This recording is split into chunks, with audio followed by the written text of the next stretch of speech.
evening on our brand new collab show between Business Today and India Today TV just after 9, and we focus on the markets as they kickstart trading for the day. Let's take a look at what's hot in the corporate and financial space this morning. The big decision day for the Reserve Bank of India. Should it cut or hold interest rates? Members face a dilemma with inflation down, growth on a decent path but facing tariff headwinds. Majority of economists polled by Informist say rates are likely to remain on hold.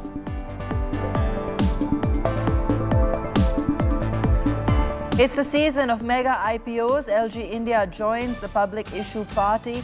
The consumer electronics major's 11,000 crore IPO to open on 7th October, just a day after Tata Capital's maiden issue. The fully offer for sale issue will see the Korean parent sell nearly 15% of its stake in the company. Make in India takes flight as Tata's, Adani's, L&T join the race to build the 5th generation fighter jets. Total of 7 Indian companies, including HAL, Bharat Forge and BEL, submit bids to partner DRDO for the 15,000 crore rupee Advanced Medium Combat Aircraft project. Tata Motors splits into 2 companies from today, one for passenger vehicles and the other for commercial vehicles. Shareholders to get 1 share of the commercial vehicle company for every share they currently own in Tata Motors. The company will be listed in stock exchanges next month. US triggers shutdown plans as Trump administration fails to reach a budget deal with the opposition. Democrats, government offices and services in the US will begin shutting down just minutes from now. Essential workers like soldiers will work without pay, while as many as 750,000 non-essential federal employees are set to be furloughed.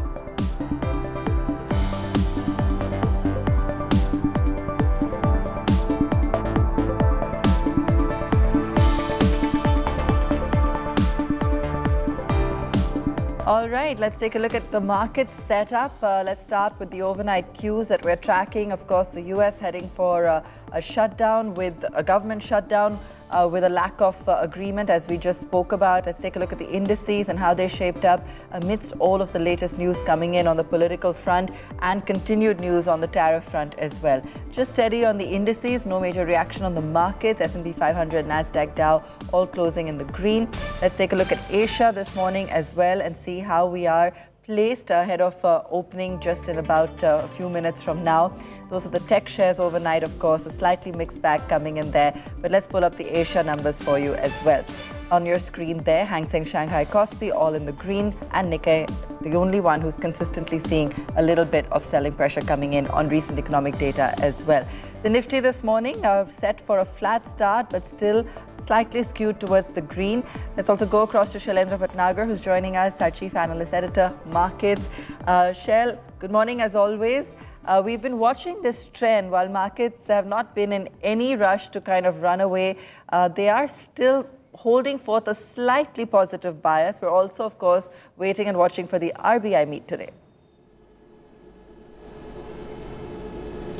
Absolutely, Aabha. It's in suspended animation. I can't remember any Navratri in which all 9 days we've seen the Nifty falling in the last 20-25 years that I have been tracking the index. More importantly, 830 points have been lost in the last 9 odd sessions, and at this level, near 200-day DMA, the probability of a short working now is slightly less. So I'm looking for a reversal. Strong moves coming into PSU banks, strong moves coming into metal counters. Some part of defense is clicking. So some part of the market is in a bull phase, but large parts are weakening. The FI net sales for September are 24,000 in the last 9 sessions and 35,000 crores in overall September. So it's not looking good as far as bulls are concerned. But given the fact that for 9 days we've fallen, I look forward to a reversal. Auto numbers coming in today. Banks in top form ahead of the MPC meet, and of course a fresh start for October. Aabha. Absolutely. Shell, there are also some suggestions on the expiry norms for FPIs. Run us through that and what this really means for retail investors. Aabha, two very interesting developments. From now on, from October 13th, you will see the daily expiry of the Nifty happening in the gift Nifty space for foreign institutional investors and NRIs. In our case, retail is not allowed as yet, but mark my words, the weekly expiry of the Nifty is also going away. And in 6 months' time, you will see domestic brokers forming a route into the gift city and allowing Indian retailers to trade the Nifty daily. I really don't know what the regulators are thinking. First, they cut down on weekly expiries so that speculation is reduced, and now they open daily options. So it's a little cagey, but I'm looking forward to this change. And for people who want to play long for a short period and short for a long period, the daily expiry is something that is an amazing product. All right, so we'll talk more about that and decode it for some of our viewers a little later. But right now, let's also take you through some of the other stocks in news. We've got Adani Enterprises. It's Navi Mumbai Airport receiving a license from the DGCA. So, and remember, Adani Enterprises and some of the other Adani stocks like the power continue to be in focus. So this one in the news today, Adani Total Gas, the CFO, Parag Parikh, has resigned. So that's a little bit of HR news coming in there. Executive shift at Adani Total Gas. HDFC Life Insurance, they're going to consider raising funds via bonds on October 15th. That one's going to be in the news. Lupin has gotten a US FDA approval for ANDA. That's a new drug that they're looking at as well. And RITES has signed an MOU with Etihad Rail for mobility project. So a whole host of varied news coming in this morning across some of these counters. Talking about executive shifts, TCS, Sudeep Kunumal is going to be taking over as CHRO from October 1st. So that's the news coming in there on TCS. And Tata Motors, of course, we're going to be tracking for you this morning on the demerger. So lots of action coming in there across the board. Shell, what do you think? And just as we count down to opening bell, as you said, now after 8-9 days, and sure, while we've been talking about festive sentiment, some of the data and the kind of pullout that we're seeing on the FI front isn't looking so great. Do you think that there's a trigger that markets are waiting for at this point? Is it some kind of a lull, some kind of wait and watch mode? From what we're hearing, even the RBI may be on pause mode right now. Absolutely, Aabha. You've had 100 basis points of rate cut between February and September. That needs to seep into the broader economy. So a pause as far as the RBI is concerned. And of course, PSU banks taking it away, metals taking it away. We have the opening for you, Aabha. Absolutely. Nifty's up about 0.2%. Remember, every morning, actually, we've been kicking off with just a touch of green, but a little bit of, selling pressure coming in by the end of the day.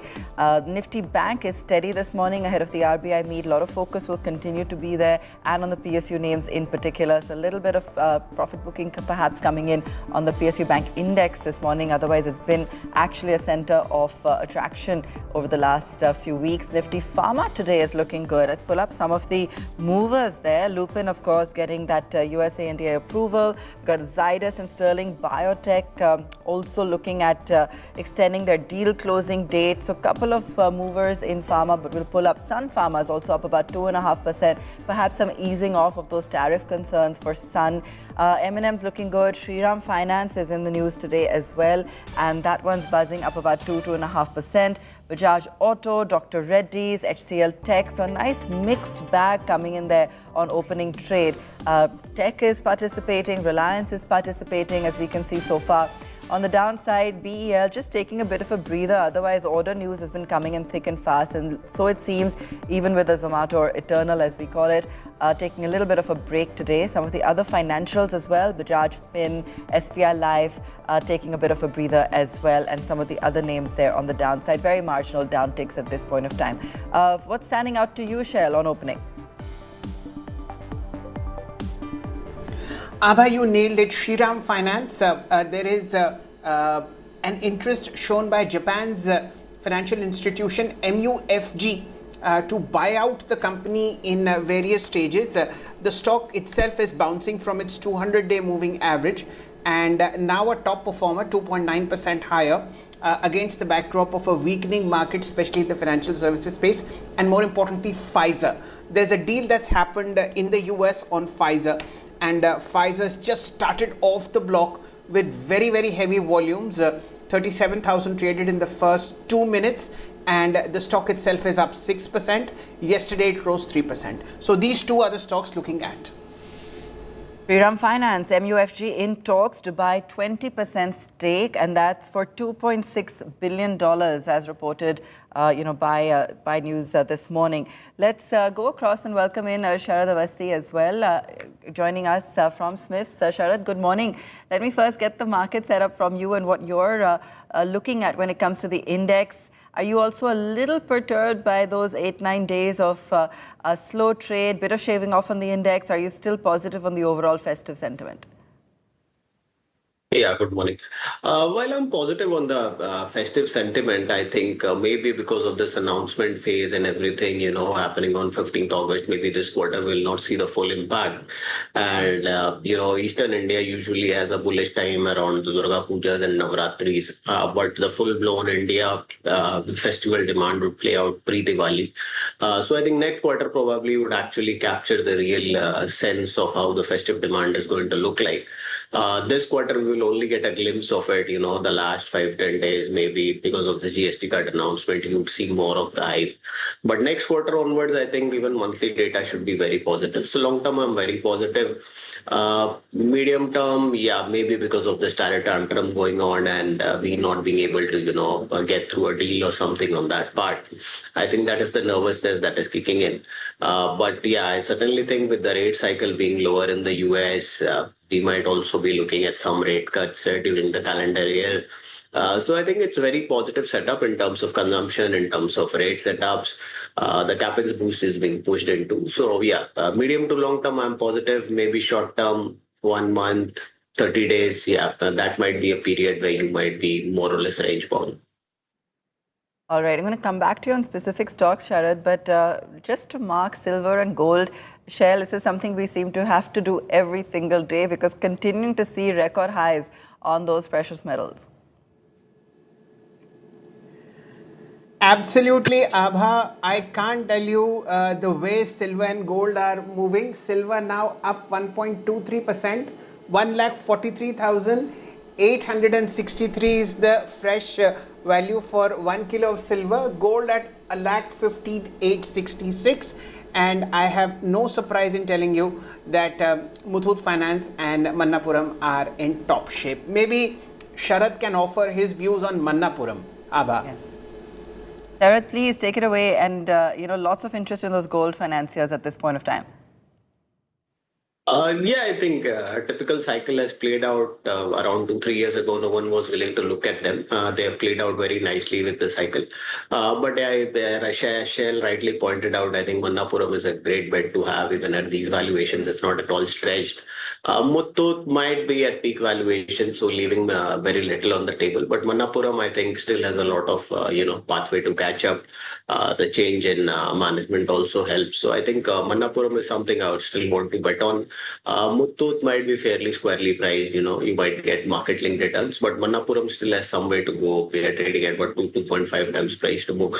So I think that is one stock within the gold finance space that can still go up from current levels. Okay, let's keep an eye on both Manappuram and Muthoot. Let's also take a look at their weekly, monthly charts. And I think, Shell, you have some interesting data coming in as well on Muthoot. Take us through that. Apparently, it's pretty stocked up on gold. Absolutely, Aabha. It's, very difficult to imagine, but it's the absolute truth. 209 tons of gold is in the safe deposit boxes of Muthoot Finance. It is 3 times the gold reserves that Pakistan has. Muthoot Finance has more gold than Brazil, more gold than Australia, wow, and more gold than South Africa. Can you actually believe this? That's amazing. That's absolutely amazing. Okay, Sharad, moving on to another financier, Shriram Finance, in the news this morning on Deal Buzz, and quite a hefty one at that for 20% of the company. Have you taken a look at Shriram Finance lately? Yeah, I think in terms of valuation, it looks like a decent bet. You're trading at what, 2.1, 2.2 times price to book. So in case a deal happens, most deals of this quantum usually happen at a premium to current valuations. And with the big international name coming in, I think it also addresses some of the concerns. So the group particularly is very strong. But I think the type of retail push, etc., that can go ahead now could be much stronger. So yeah, it seems like a good bet with the deal going through. You can easily look at price to book multiples of 3 and forward growth numbers would be much better. So at least, 30-40% appreciation from current levels is very much possible on Shriram Finance. All right, that's on Shriram Finance this morning. Sharad, I'm also going to get your view on Tata Motors because, of course, the demerger taking place. We'll, of course, see two separate entities now. Just want to get your perspective on what this will mean for a retail investor, just to reassure them. Of course, they're going to get, one share of the other entity as well. But just your view on Tata Motors, how the demerger is likely to play out.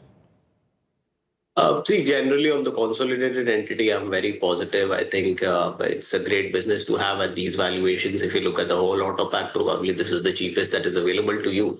With due respect to the fact that a lot of the, profit still comes from the JLR venture, which will not get the premium valuations that typical Indian passenger vehicles get.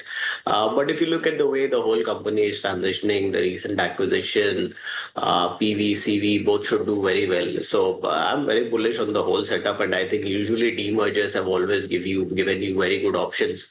So I'm looking at again something like a target for the console entity. We were looking at somewhere around 900, 950 as a conservative target to start with, trading at 15x. So I think, yeah, it has one of the most decent upsides in the auto plays after this recent run up that we have seen. So I'm very bullish on the whole space. All right. Just quickly to touch on, some of the macro data, we did see the centre's deficit widen this time around. Tax collections contracting, but capex actually surging at this point of time. We're also watching out for the RBI meet today.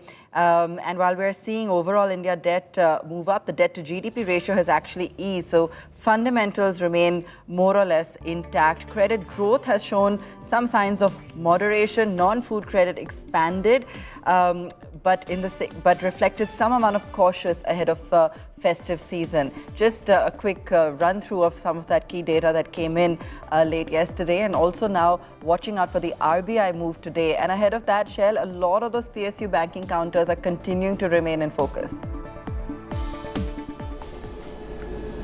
Absolutely, Aabha. Very, very deep value in PSU banks. And of course, this time credit growth in PSU banks exceeded those of private banks. Valuations are, of course, much, much lower. Some of them available below book. So this is a time of caution. The reason why I say this is in the last 3-4 sessions, many of these banks have gone up by about 5, 7, 8% in the face of a broader market which is down. So a bit of caution on PSU banks, but Sharad is the best guy to answer on Bank of Baroda and Canara Bank. Maybe he can offer a view, Aabha.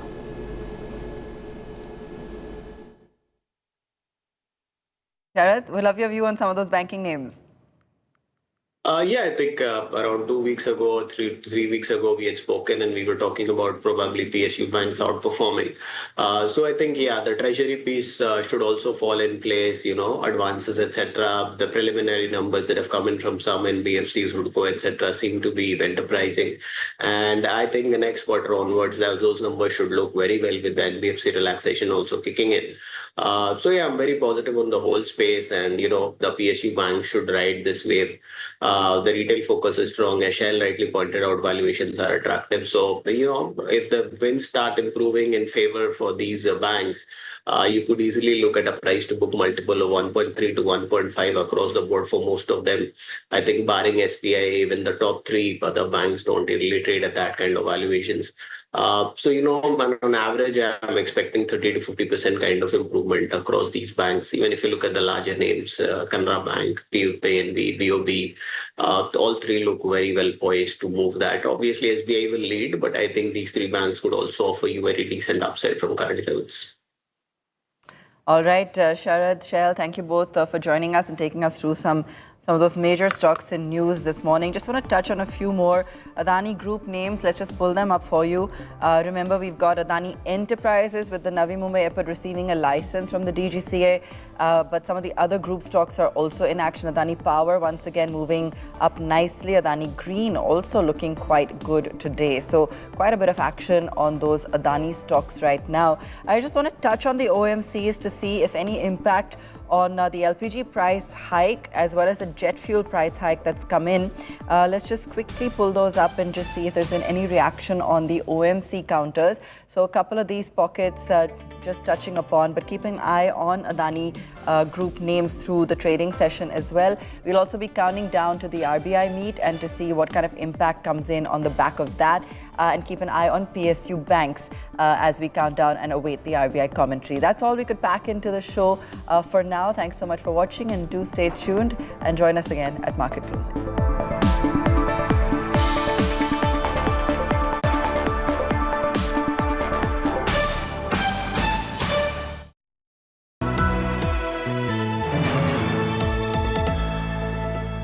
Moto G96 5G. All eyes on you.